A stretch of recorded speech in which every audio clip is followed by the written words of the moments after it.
It just means to me that I need to step up and do what I can to be a positive influence. How can we make Dixie a better place? And I think it's just being neighborly and being kind and generous and helping those around us. Oh, once I lived in Cottonwood and owned a little farm. When they called me down to Dixie, it caused me much alarm. To hoe the cane and cotton, I right away must go. But the reason why they sent me, I'm sure I do not know. Welcome to Not Forgotten, a podcast brought to you by the Doc Booth Foundation and hosted by noted writer Lyman, who has chronicled the stories, culture, and character of Utah's Dixie for more than 40 years. We'd like to invite our listeners to attend our annual benefit dinner for the Doc Booth Foundation on April 25th, 2026 at 6 p.m. at the Dixie Convention Center. This year, we're honoring Ted Spilsbury, who has been a beloved pillar in this community. If you can attend or would like to donate, you can buy tickets at docboothfoundation.org. Please plan on joining us. I've really been looking forward to this day, this opportunity to sit down with my good friend, Brian Tenney. Brian is someone who's been an associate and a partner, someone that I've worked with over the years in many ways.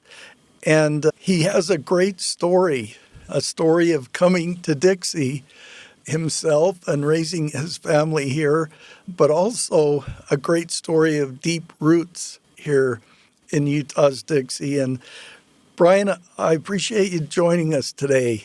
Oh, it's my honor. Thank you, Lyman, for inviting me. I just feel like there's so many wonderful things that you and I have experienced together, but that I'm just learning about you and your experience and your ancestry and deep roots here in St. George. But I wondered if we could start, Brian, because you were born an Idaho boy.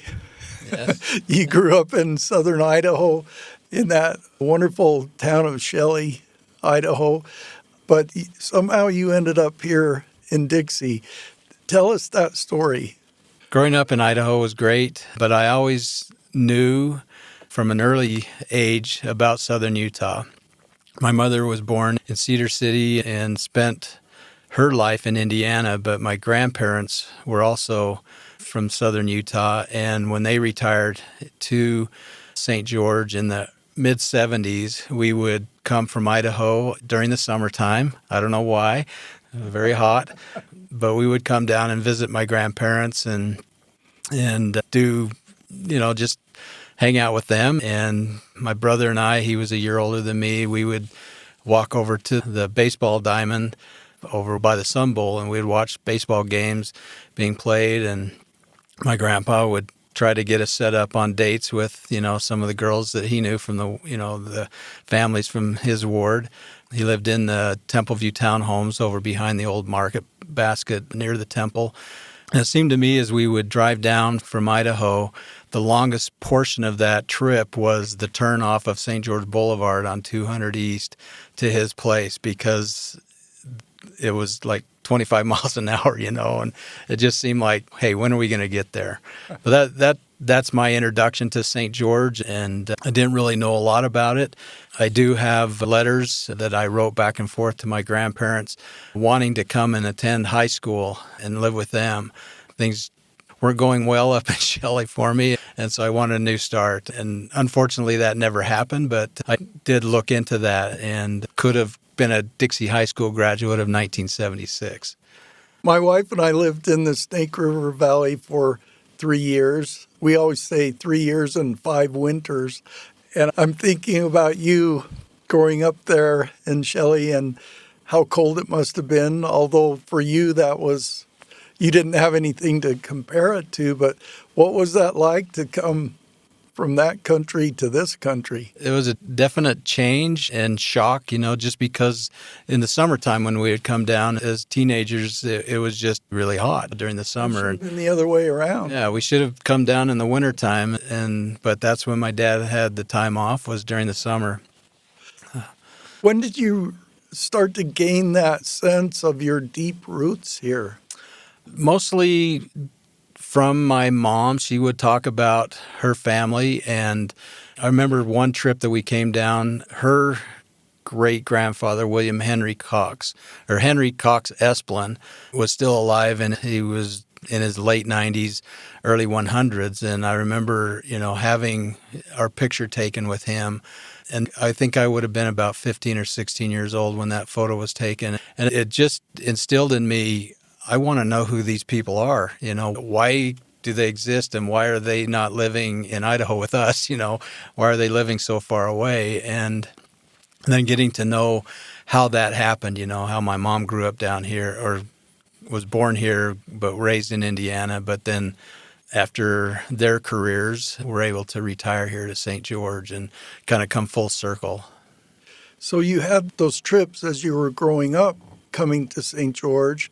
However, when it came time for you to begin your career, you came here to work and to raise your family. Yes, and that was based on need, really. After I graduated from college, we actually moved to Denver and lived there for 3.5 years. And then one of the gentlemen that was working for our firm had left a year before I did and had started an agency in Salt Lake, and called me up one night and said, "Hey, I need you to come and work for me." And that got us into Salt Lake, and things just didn't go like I thought they would, or how I wanted them to. And so I started looking, and I remember pulling the Salt Lake Tribune out, looking in the classified ads, and there was an ad for, they were looking for a vice president to run a advertising agency here in St. George. And so I did a little research and found out who I needed to contact and made that contact. My grandmother, Ann Esplin Thompson, had just passed away, and we had just been here in St. George for her funeral. And so it was soon after that, and I knew that my grandfather would probably need somebody to look after him. And then I knew eventually my parents would be retiring here to St. George, and so we just kind of beat them here. And fortunately, I was able to get that job with Inkwell Communication in 1988, and that's what brought us here to St. George. That's awesome. My goodness, 1988. That just seems like yesterday, but that was a long time ago. It was a long time ago and a lot of stoplights ago. Wow. So you came here and you established yourself as an advertising executive, began working, and eventually had your own agency. Yes, I spent about 3.5 years with Wally and Inkwell, and then decided about Wally Brazil, and decided to kind of break away. I'd met a young man named John Clemens, and he was looking for a marketing director for his company, LearnKey. And so he actually hired me to be his marketing director. And then kind of on the side, he and I started an advertising agency. And at one point, we sat down and he said, this is what I'm going to pay you to be my marketing director, and this is how much you could probably make, if you really work hard, running this agency. And so that's kind of when we separated my responsibilities as a marketing director for LearnKey versus, running the Tenney Clemens advertising agency. So you were able to come to Dixie, so to speak, and you were able to establish your career here. Yes, and it was great. We met a lot of good people, and I felt like we did a lot of fun campaigns and, built a clientele that was worthy and helped us to be able to make a living here in St. George. I think of you, Brian, as a pioneer in your own right. I know that, Wally I don't know if that was the first actual ad agency in town, Inkwell, but you took that a step forward and really broke ground in an awesome way in a little community, a really awesome, excellent advertising agency in this town, and you grew with it. Well, it was a lot of fun, and the reason why I loved the advertising industry is because every day was different. Each client needed something different done, and whether it was a new brand or increased promotion or any type of public relations, it was a different experience every day working with a myriad of different clients. That's so great. I think of you and see what you did and have to imagine how much courage that took in a market this size. And yet you seem to do that as if that's what you were born to do. Oh, I don't know about that, but it was a lot of fun and I've enjoyed it. I enjoy retirement too. So it's been a good career and we did well by it. It strikes me that the work that you did through those decades, you had a real behind the scenes look at this community and saw it grow and change and progress and mature. What are some of the things about that stand out in your mind? I think a lot of it was, seeing the expansion of different like golf courses and things that brought people to this area. We worked a little bit with the tourism industry to kind of promote some of those things, golfing and Zion National Park. And we just trying to help, see that growth. And now we're seeing it exponentially, over the last few years, especially since COVID hit. Everybody's kind of exploring and found our little community. And I don't want to take all the credit for, the traffic and what's going on now, but they were good days, the early years, the 80s and 90s.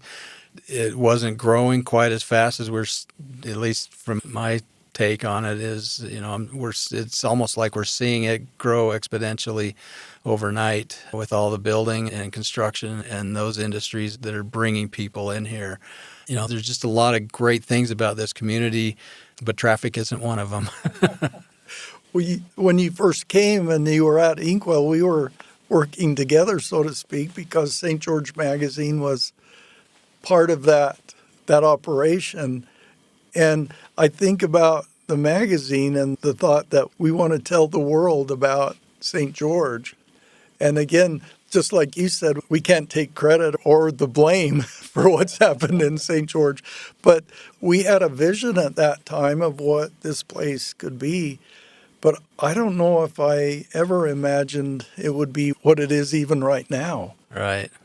Yeah, I have to tell you, so when I drove down to start my job at Inkwell, the first thing I did was I stopped at the Market Basket and I bought a copy of St. George Magazine. Dennis Weaver was on the cover, and I spent the evening reading that page, from cover to cover, because when I interviewed with Wally, the magazine was still in his offices. But when I got here, by the time I got here 2 weeks later, you guys were moving out. I was a little disappointed in that, but yes, we did have a good working synergistic relationship where we would put our clients' advertisements into the St. George Magazine, and hopefully that helped both of our businesses grow and flourish. Sometimes you think, be careful what you wish for. And yet, we really are all the beneficiaries of all that great work that occurred in the 80s and 90s that set the stage for us to become the thriving city that we are. Yes. And I look at you, Brian, and I think, okay, pioneer. You were a pioneer. You came here of your own choice, but you had to have a lot of faith, a lot of courage, and a lot of grit to achieve what you achieved. And I'm thinking now, okay, I know where all that came from because I have an idea of who some of your ancestors are. Right. And it's interesting that those ancestors were those original pioneers here in Dixie. And I know you have a real affinity and fondness for them and their stories. And I thought it would be fun today to share some of those because your direct ancestors played key roles in many ways in the settlement of Utah's Dixie, all the way from Zion and Grafton to right here in St. George. I don't know where you want to start, but tell us a little bit about those folks. Okay. I guess I'll start with Joseph Lewis Thompson. He's my great-grandfather. He was born in England and was a silversmith and immigrated to the United States, and they landed in Rhode Island. That's where Groman I think it was Groman Brothers Silversmithing at a U.S. office. And so he was there. And then they came to Utah with the pioneers. He had joined the church when they moved to London, and then exodus to Utah to Salt Lake, but couldn't find work. And so they said, well, let's go to Dixie. We'll sign up and go. And so that's how the Thompson family got. And that was right in that first year that the settlers had come. Was it 1862, I believe? Yeah, I believe so. Actually, it was William Henry and his family arrived in Salt Lake in 1861, and they were unable to find work in the Salt Lake area, and they volunteered for the Dixie mission. And so he drove one of Orson Pratt's teams to Dixie, and they arrived on December 3rd, 1861, to Adventure, which is a small town near Rockville. So they were among those that, rather than coming all the way to the St. George Valley, they went up the river to Rockville area. Exactly.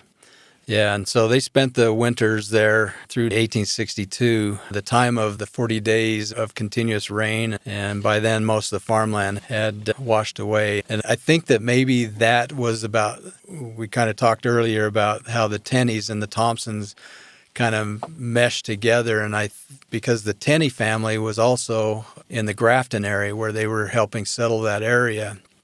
And so Nathan Cram Tenney, my great-grandfather, his wife was about to give birth, and they were living in the wagon bed along the side of the river. An interesting story was that there were a couple of young men who were courting one of their daughters, and some of the baby clothes got washed into the river. And he told the two young men, he said, whichever one of you can retrieve that clothing can have my daughter's hand in marriage. And eventually one of them did. I don't know whether they ended up getting married or not, but that was I bet they were both clamoring to get it. Yeah. Anyway, a very interesting story. But at the time, Nathan's wife, Matilda, was pregnant, and she gave birth during those rainstorms. And right after the birth, the wagon, floated away where, she had given birth. And she named their son Marvelous Flood Tenney, which I thought was unique for that time, especially living during those rainstorms. That's a classic story of Utah's Dixie, Brian. And I grew up hearing that story about that baby named Marvelous Flood Tenney. And then in 1988, I met his great-great-great-grandson, and you told me that story. And it's sort of like there's all these kind of foundational stories of this area, and that's one of them that's really amazing when you stop and think of her giving birth in the wagon box in the middle of that rainstorm, and then actually having to, I guess, get out of that box because it was floating away. Floating away.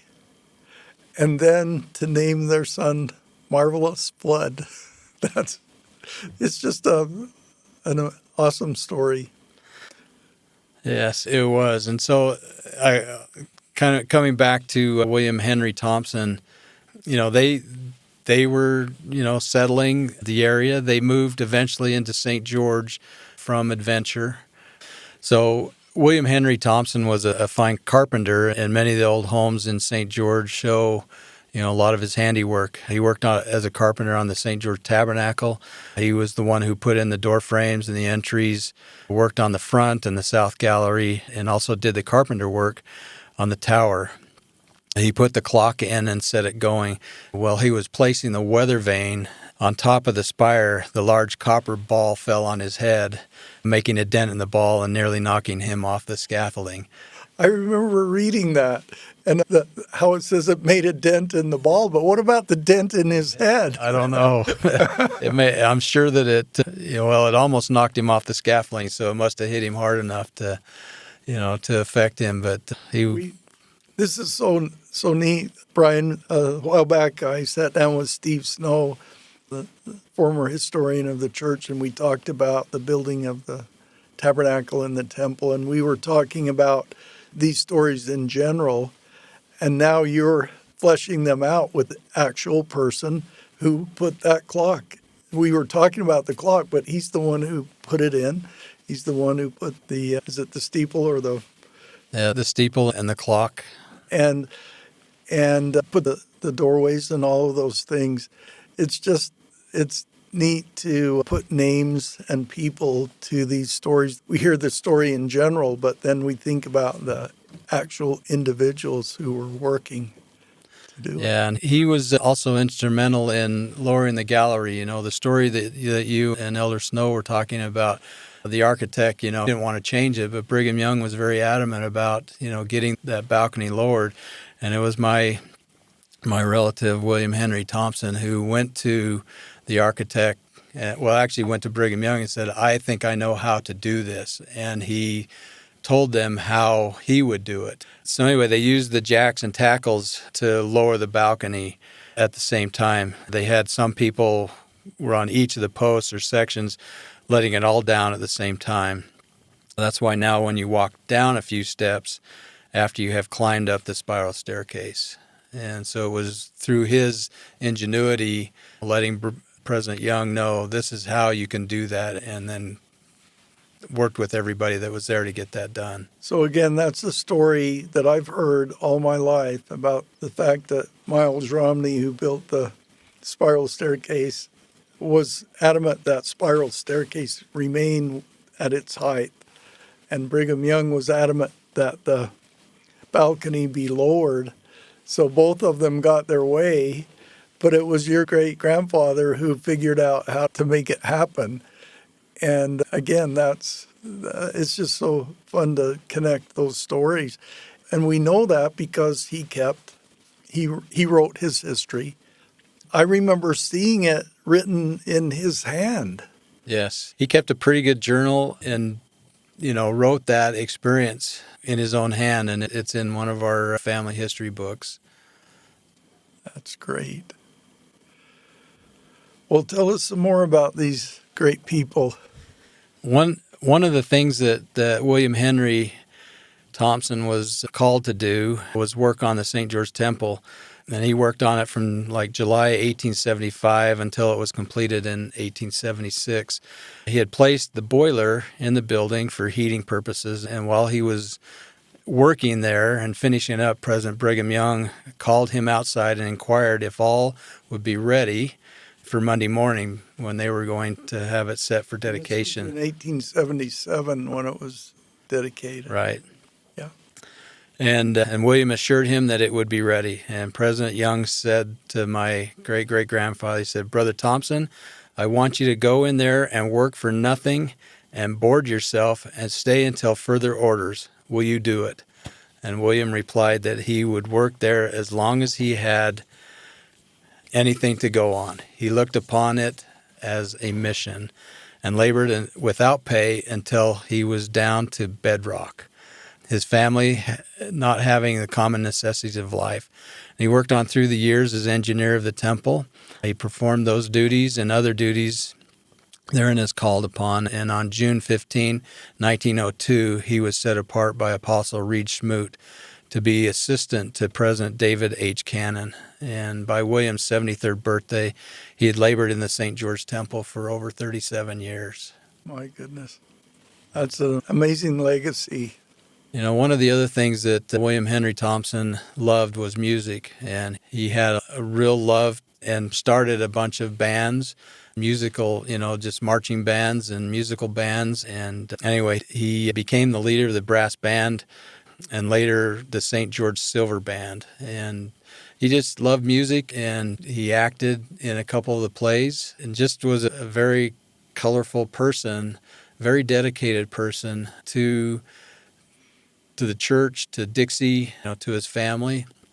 And that's what I love about, my ancestors, is they had that dedication and love.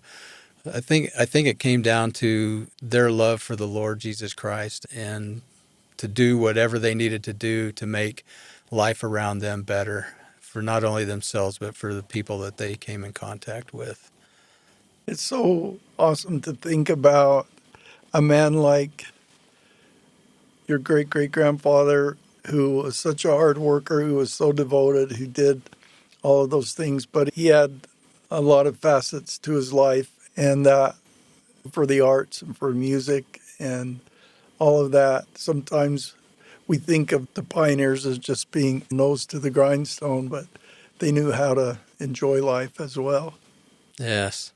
I think one of the lasting honors, I guess, that William Henry Thompson gave to the community is that in 1923, his estate purchased the title to Block 44, Plat B, and he used to be used for park and recreation and public purposes. Well, that area is what is now known as Worthen Park. And for years, there was a gazebo there that had his name on the gazebo. It's since been not refurbished, but they tore it down and put a new one up, and the marathon, I think, uses that for their winners and things. But anyway, I feel like, that was something that was great. He wanted to leave something to the community, and by purchasing that, and then I guess there was a small fee or something that the family received, the estate received, but it was negligible to where they realized that it was, something that was a gift from the Thompson estate.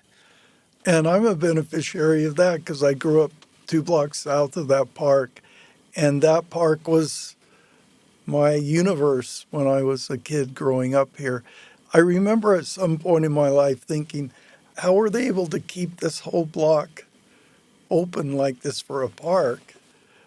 Kids don't think about that much, but as I got older, I realized, wow, somebody must have had some vision for this to remain.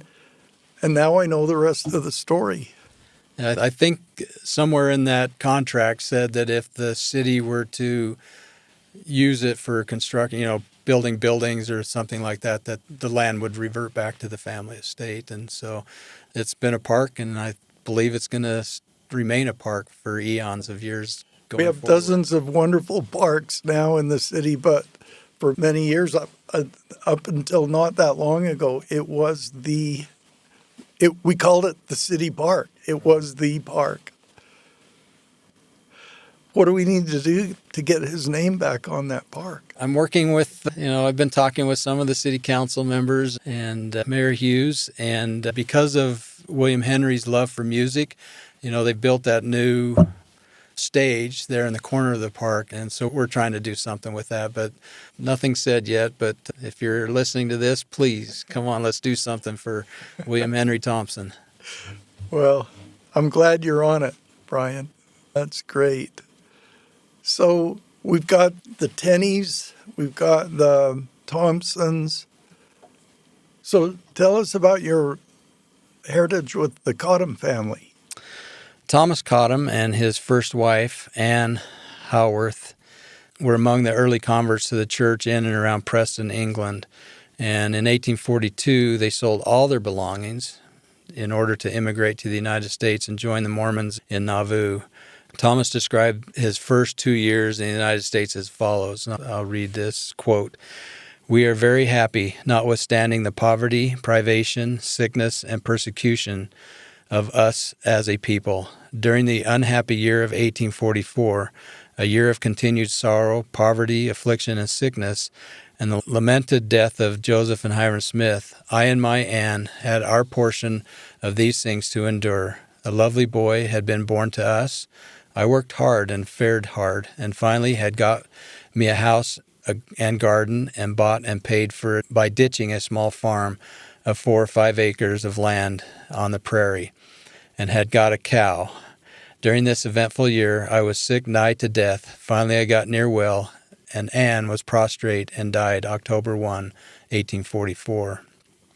The Cottams, who were here in St. George, so William Henry Thompson spent a lot of time in the Thomas Cottam home, and they had a daughter, Emma, who he took as his wife after his first wife passed away.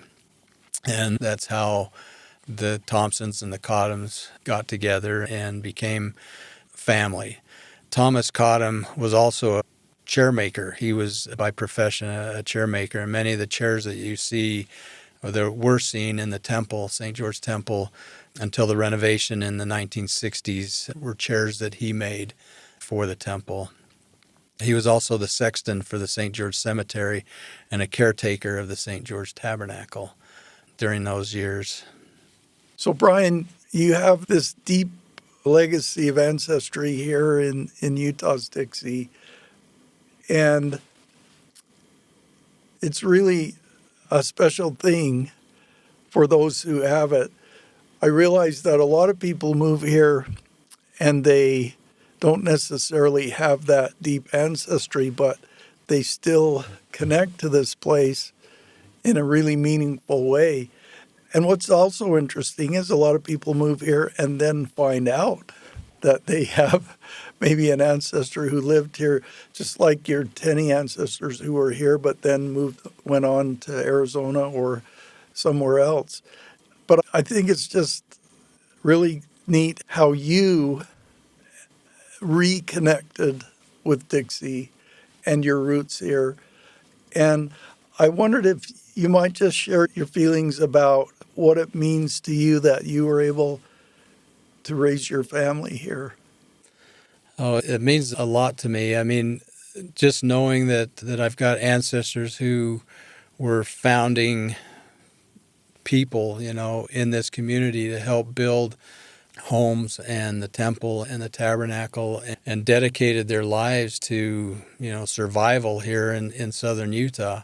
That means a lot to me. And I as a descendant of, the Thompsons and the Tenneys, I feel honored to be part of that legacy, but I also know that it carries, a lot with it, that I have a stewardship of my own, that I need to, develop the talents and whatever it takes to help continue to build positivity here in this community and to help see what needs to change and do what I can to help, make those changes possible if I can. I don't know. I don't have any power, any authority to do that, but I guess just by being a good citizen and staying out of trouble, hopefully that will honor my family and my family's names.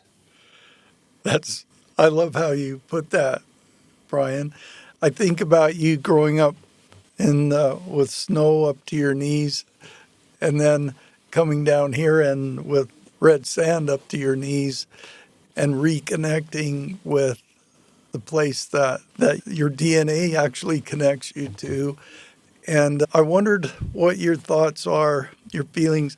What does the Dixie spirit mean to you? Oh, wow.